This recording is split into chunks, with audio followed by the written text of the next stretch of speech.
Hello, everybody. We are here today to dive into nutrition tips when traveling. So I know many of you are traveling for upcoming races. Maybe you're traveling for vacation, and the goal is to maybe eat as similarly as you can to your diet at home to maintain your body composition, or maybe minimize the likelihood of any GI issues or gastrointestinal issues coming up with travel. So we're going to dive into ways to help support you to do that today. And we're going to also dive into the top two things that we definitely see lacking in those typical travel meals in the airports, et cetera, and how you can prepare in a way to meet your needs based off of the previously mentioned goals. So kind of primary thing I will dive into is that if the goal is to continue to maintain a healthy diet and maintain maybe a body composition, and many people will go on vacation or travel and notice that the number on the scale is up after they've gone on vacation. So if we're trying to mitigate that change, maybe a goal of just maintaining body weight, or if you're someone who's trying to lose body weight, obviously you want to keep to as close as you can to your nutrition standards that you're following while you're home. We're going to figure out ways we can do that while we travel.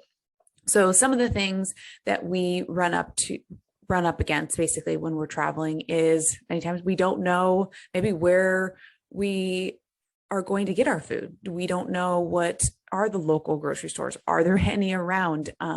What are the restaurants around us? Are they all fast food? Are there any health restaurants? Things like that.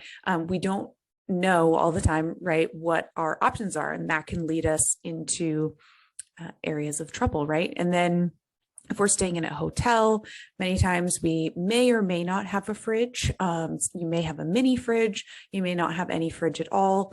So do we need to rely more on things that obviously don't require refrigeration? How are we going to work around that? Maybe you're in an Airbnb and you do have a fridge. We'll kind of cover again how to get around those different options there. And then, of course, if you are traveling via air and you're in the airport, some of our airports don't have any restaurants, or they're closed or have changed how they're serving, definitely based off of COVID changes and stuff like that. But also you might not know what's available at the airport that you're landing in. If you have a layover, can you get a snack there, et cetera. And then, of course, we might not have enough time to grab something in the airport, et cetera. So we're going to dive into different ways we can kind of mitigate this. So first thing, though, I do want to dive into, if you are traveling via air, is that something many people don't realize, and you've probably heard that they pressurize the cabin air. And in doing that, they are pressurizing the cabin air to about 8,000 feet equivalent in elevation. And if you have ever been anywhere that is 8,000 feet elevation, you will likely recall that it is quite dry.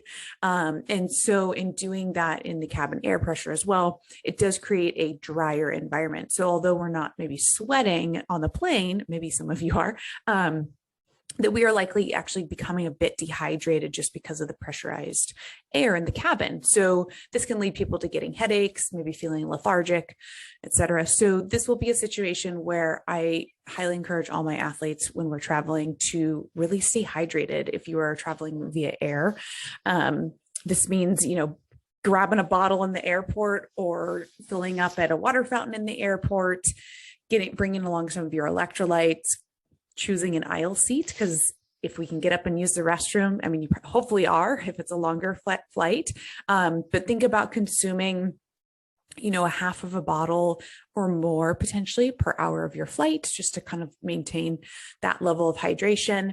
You can include some electrolytes in there. So, whether that's the portable, like Noon tablets are great. Precision Hydration has tablets as well. Or if you want to bring the single serve sachets, whether that's of either of those products. And then there's things like Scratch or Liquid IV. Those are all great travel options to stay hydrated when you're flying. And that's going to make that, once you land, a little bit easier as well, depending on time of day you land, to keep that hydration in a good place. Minimize those headaches, minimize the fatigue, keep focus up, et cetera, especially if you have to get right into something, whether it could be a work meeting, it might be you're meeting up with somebody to do a training session right when you land, et cetera. So keep the hydration on point. So again, if the primary goals are weight maintenance or potentially continuing a weight loss while we're traveling, two of the things that are highly lacking many times in travel diets and restaurant meals, et cetera, tend to be protein and fiber. So many times when you order a dish at a restaurant or it could be in an airport, it's likely plenty loaded with fats and the form of oils, and then there's probably a good amount of carbohydrates in there and not enough protein and not enough fiber for the goal of weight maintenance. And we've done podcasts on the past on this, but again, the primary thing with managing body weight is definitely making sure you're getting enough protein to minimize lean mass losses. So we want to continue that trend while we are traveling. So if the goal is to really enhance and make sure we have protein and fiber present on the day-to-day, we're going to help, of course, like from a protein perspective, support that lean tissue, as I mentioned. So if we can get regular doses of that protein in us, we are going to minimize the breakdown of our muscle tissue. And then it's also going to help with our blood sugar response. So protein is a gastric slowing macronutrient, meaning it's going to delay the blood sugar spike and absorption from whatever else is in our stomach. So if we're eating, for example, chicken breast alongside a donut, it is going to delay the glucose response from the donut, as opposed to if we were to eat that donut alone without the chicken breast, just as a example. Hopefully you're not eating those two things together because they don't sound great. And then it's going to help with satiety. So if you were getting that protein in regularly, because it does empty from the stomach a little bit more slowly than a carbohydrate, for example, it is going to keep us feeling full for a little bit longer, which is great. And then, of course, the other kind of added bonus with proteins is that it actually requires quite a bit of energy to digest and break down protein compared to carbohydrates or fats, meaning that we are going to burn energy just trying to break down the protein compared to digesting and breaking down a carbohydrate or a fat, for example. And then when it comes to fiber, similar to protein, it also will delay gastric emptying. So it'll keep us feeling full for longer. It takes up also bulk and space in the stomach. And again, helping with that satiety. Another big player is it's going to help keep the gut microbiome healthy. So giving it some prebiotic fiber. And of course, that's going to be a big player to support the immune system while we're traveling. Many times people will get sick when they travel. So if we can keep the gut microbiome in a healthy place by getting probiotics in your diet, but also prebiotics to help keep the gut bacteria you have in a happy place, that will be in your favor. And then, of course, it's going to support those regular bowel movements. So we want to continue to have our regular digestion cycle while we travel.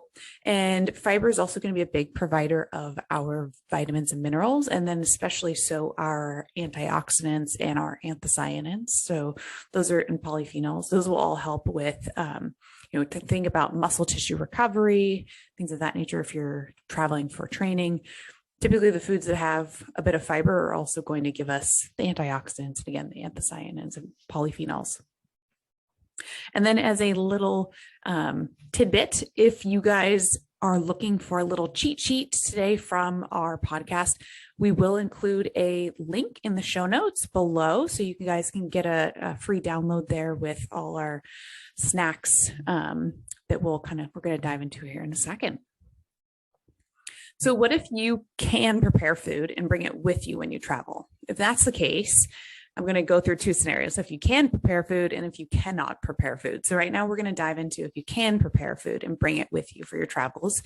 Can you, for example, for the plane ride or the long drive, can you pack a sandwich or a wrap and load it up with some protein sources, whether that's deli meat, if it's shredded chicken, if it's tuna salad? I don't know how appealing that would be for your neighbor on the airplane, but or chicken salad, right? And then you can even do tempeh if you're a vegan.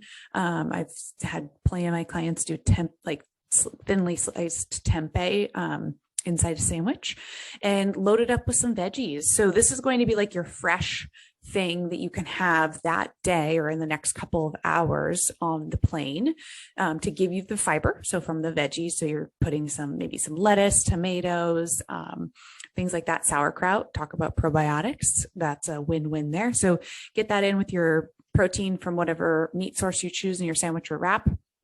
And that's a great kind of first day travel item if you can pack it ahead of time. And then some other options, and again, we'll put this in the cheat sheet if you guys want to download it. Hard-boiled eggs can be a good one. Pre-peel them for your convenience. And then you can also bring like protein powder. If you have a protein powder you like, maybe you bring a couple scoops of it in a little baggie. You can dump that into Greek yogurt if you bring with you on the plane, or maybe you grabbed it at the airport, or you can throw it in your coffee. I have had plenty of clients dump their protein powder in their coffee just to get, again, a little bit more protein in that day, because it's likely going to be lacking overall at the end of the day if we don't get some supplement in somewhere. And then protein bars can be your friend. And we'll include these as well in that download, but a couple of our favorites that are pretty simple ingredients list and rich in protein are going to be like Rise bars. The honey or almond honey is one of our favorites. Epic jerky bars. So these are like they sound jerky, animal-based jerky bars. Atlas protein bars, Go Raw protein bars, Aloha protein bars. Those I believe are vegan. IQ bars and One protein bars are all great options for kind of quick on the go protein options. Many of these will be lower in fiber, definitely the jerky bars for sure. The Go Raw might have a little bit of fiber in there. So just kind of being mindful of like, these might cover some of the protein bases, but not necessarily always the fiber bases.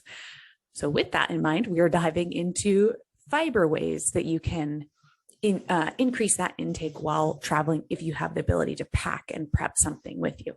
So again, in that first day, maybe we want to do our sandwich, like we mentioned, or the hard-boiled eggs, but can we also put together a little baggie of rinsed and cut up celery, carrots, cucumber, bell pepper, baby tomatoes? You don't have to do all of those. You can pick one, right?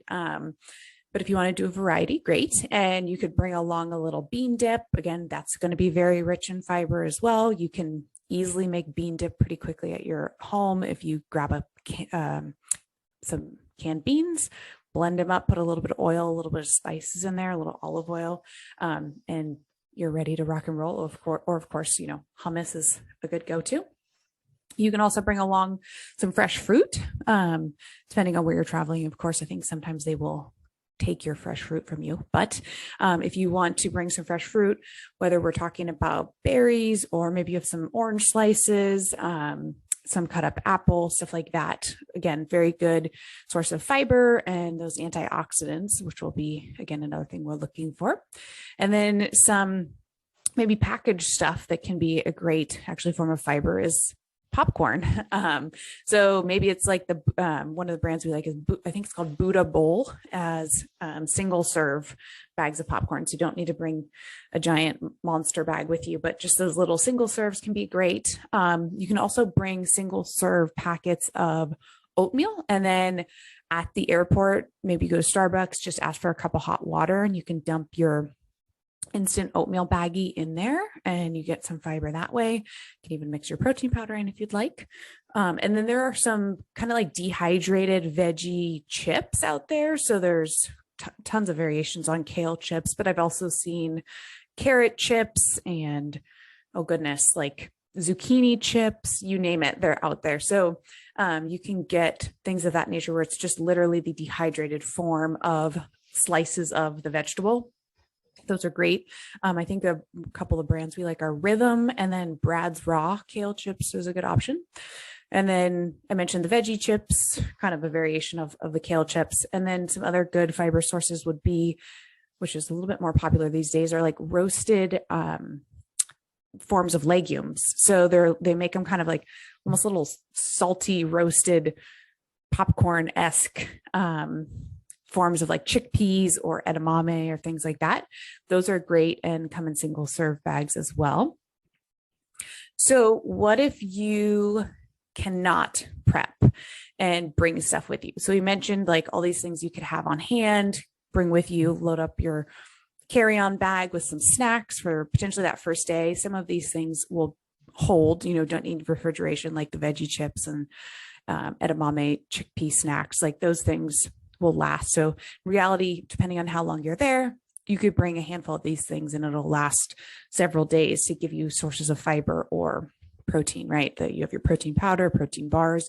Those are all a little bit more portable, longer lasting options. But if you do not have any time to prep and you are solely relying on airport food, what are some options that you can check for at the airport? So once you go through security, you want to check some of those restaurants. Apologize if you hear my dog groaning in the background. So we'll check some of those restaurants. Many times at the little, not restaurants, but like kind of like news stores, I'll call them. You can find like little containers of Greek yogurt. You may even be able to find Greek yogurt at Starbucks, as it's pretty much everywhere. I feel like you might be able to get a little Greek yogurt there for a protein source. I've also seen hard-boiled eggs at Starbucks or other, again, little like newsstand areas.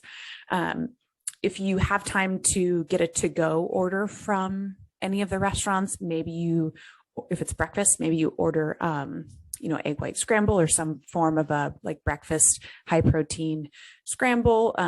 Feel free to, if you want to limit the carbs, you can of course always skip the potatoes and toast, but make sure there's some protein in there. And then of course you can grab a protein bar. Many times you'll see protein bars at the airport as well. In terms of different options, I'm sure they have quite a variety. I can't say I've seen any of the ones I mentioned previously. So coming prepared is always maybe a better option for your wallet, but also so you know what the ingredients are in there. And then jerkies. I've definitely seen tons of jerky at the airport. That's a good high protein option. And then potentially also smoked salmon. So again, depending on your neighbor in the plane, they might not enjoy the smoked salmon, but I have seen that at the airport as well. And that's a great omega-3 rich protein source.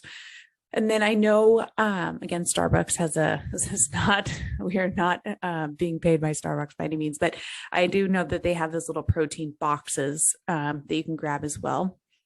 And then I have also seen smoothie stations at the airport. So many times when you are at those smoothie stands, you can ask to add a protein source to the smoothie in most cases. And then another option potentially is, I've seen like the tuna in a water pouch. Again, it is a fish, might be smelly for your neighbor, or maybe you eat it before you board, but it is an option, or save it for when you land to get that protein in. And then if we're talking about fiber finds in the airport, again, many times I've seen fresh fruit cups, so keep an eye out for those. Again, oatmeal at Starbucks is an option. Little popcorn baggies, as we mentioned, typically you can find those at the airport. Ideally, we're not going for the candy corn, so not the sugary covered stuff, just your standard popcorn. And then also like chia seed cups, like chia pudding cups. Those can be a really great form of fiber as well, and a vegan option for many people.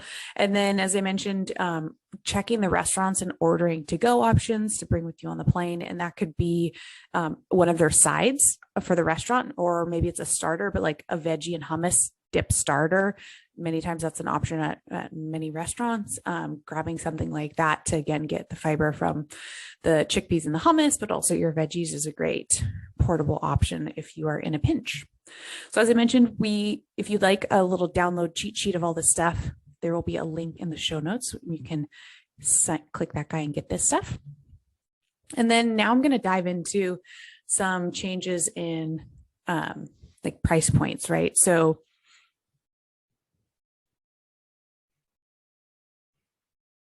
So if we are talking about budgeting, well, we're trying to also maintain body composition and traveling.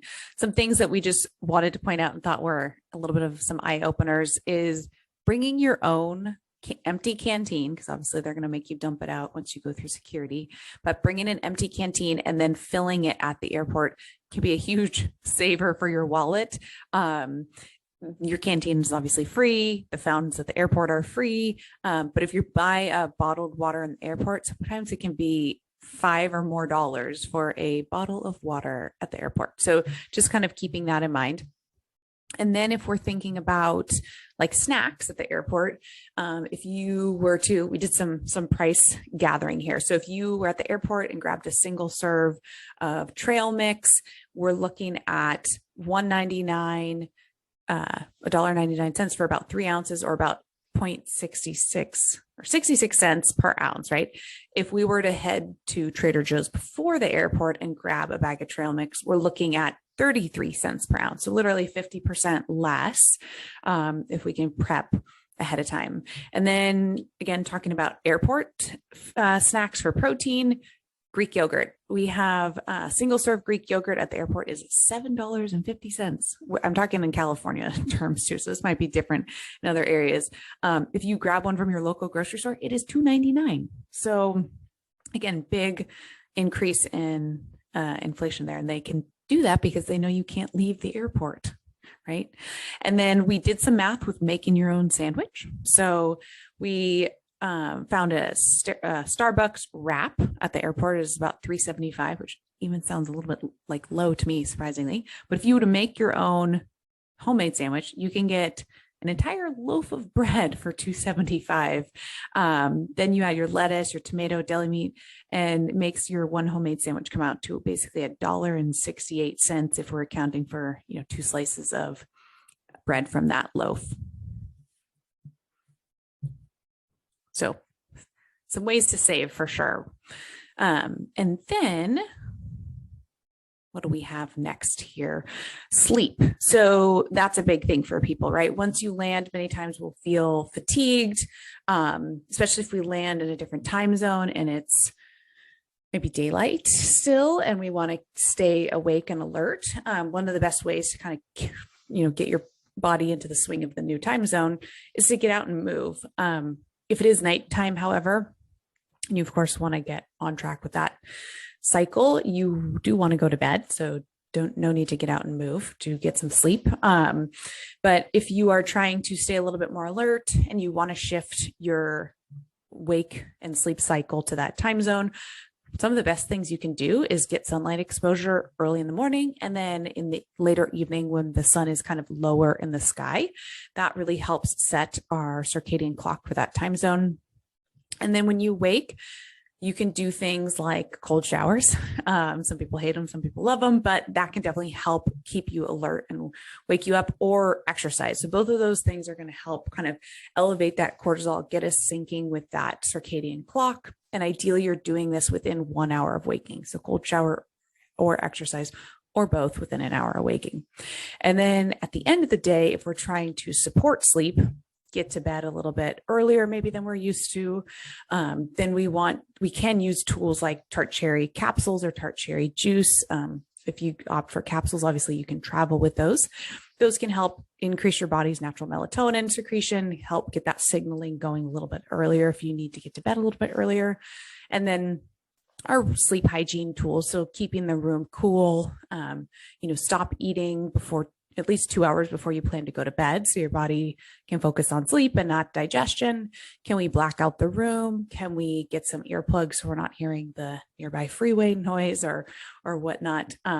Those can be some ways, and earplugs totally portable. Blacking out the room. Many hotels will have blackout curtains. Stopping eating 2 hours before bed. Kind of thinking about that depending on what time your flight lands, if it's that day. And then making sure you can get that room cool. So once you're settled in your location, now we're going to talk about, do we have a mini fridge? Are we in an Airbnb with a full kitchen? Like, what can we do to, again, keep things on track, aiming for high protein, high fiber options? So once you're settled in that location and we're thinking about breakfast, maybe you're in a hotel, can we check that breakfast food bar, the complimentary breakfast? Are there any sources of protein in the form of eggs or smoked salmon? Is there cottage cheese or Greek yogurt for those protein-rich options? And then if there's not, but you prepped and brought a little bit of your protein powder, can you mix that into your coffee or maybe there's only cereal and oatmeal at the complimentary food bar. Many times that is the case. It is a carb rich, complimentary breakfast with croissants and all these things. If that's the case, you have your protein powder as a backup, mix that into your oatmeal, and now you have or your cereal even that's there, or your coffee if you don't like any of the options. Now you just have a little bit more blood sugar stable start to your day. And then if you're on to lunch, can we choose a restaurant, or maybe it's from your hotel, where we order a soup or a salad, but ask for a topping of protein or doubling the protein in many cases for some individuals. So can we get a slice of chicken breast or some roasted tofu or something like that on the side or on top of the salad? And then if we're thinking about dinners, ideally, we're skipping the alcohol. I know that's hard for many of us to do, but that will highly impact your sleep quality, even a little bit of alcohol. It's also going to impact our muscle mass. So if the goal, again, that original discussion we talked about was supporting body composition, alcohol is one of those things, unfortunately, that will decrease our ability to build muscle. And part of that is because it disrupts our sleep stages that we can get into that are supportive of muscle growth. So thinking about choosing a dinner that, again, includes a protein and includes a fiber. So an example of this is, do you order the steak and potatoes but ask for an extra side of veggies, or get a starter salad? Those are ways to kind of like tweak that meal a little bit to get things on there. If you're at an Italian restaurant and all you have are pasta options, can you get a side or like a starter salad or a side of steamed veggies or sauteed veggies? Many times that's an option to do.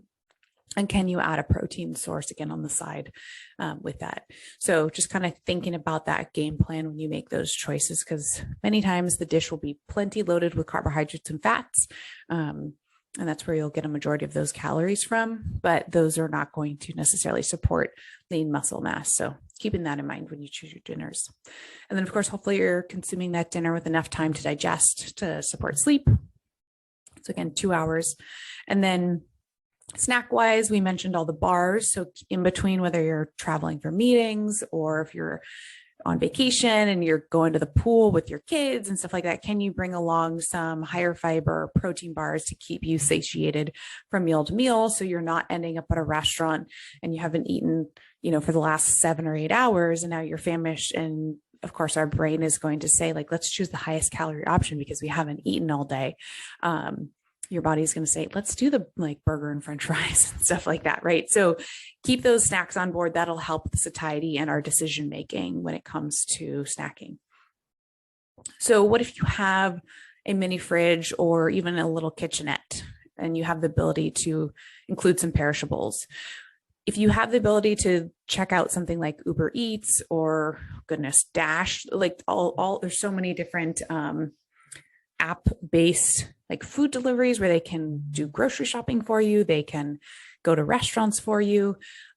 These are all great options, depending on wherever you are. It's typically, if you're somewhere near an airport, many times these are available options where you can have them run to the store and grab you eggs or single serve yogurts. Maybe it's some nut butter and hummus, slices of deli meat. If you have a little kitchen, maybe you're doing breakfast sausages or sausages at dinner. Those are all options for, perishable protein sources that you can have on hand as a backup. And then for fiber, if you can have them pick up a bag of salad greens, that's super easy.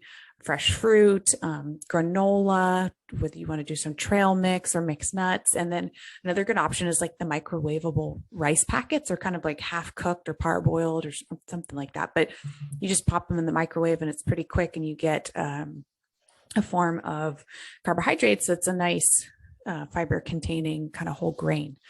So again, different options depending on what you have available to you, but it's thinking a little bit ahead. And of course, a big topic right now for sure is immune health while we're traveling. And we know that some of the best ways to support our immune system is actually by consistently consuming probiotics in our diet.